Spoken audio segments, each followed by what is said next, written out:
boy, y'all. This one's a little out there.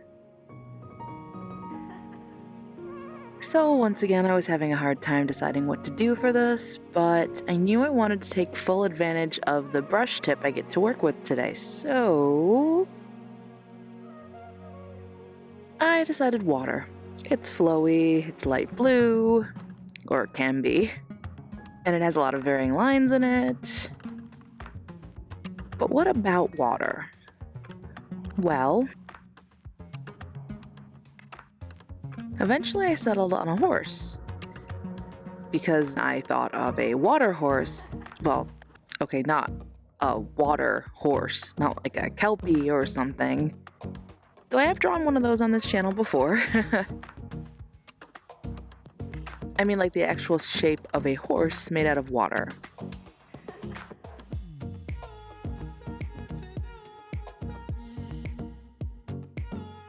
I feel like I've seen a picture before of horses galloping out of the water on like a beach.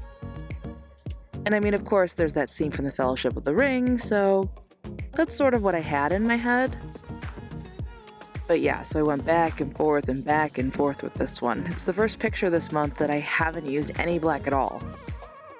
I didn't want any harsh lines or anything since it was supposed to look fluid and soft and, well, made of water? Is that a look?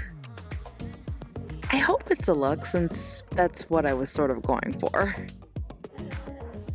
Anyway, I just kept going back and forth, layering the blue and the white together to try and get some color variation and that sort of organic marbling you get in the surface of a wave when it's receding on the beach. The horse is supposed to be the crashing wave part.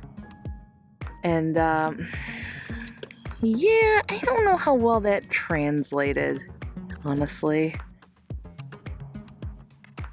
In the end, I eventually gave up on this picture. It got to the point that I just didn't want to work on it anymore. I had put a lot of time into it, and I just had to call it finished. Which meant that, whether I like it or not, light blue is check, done. See you tomorrow for the next one.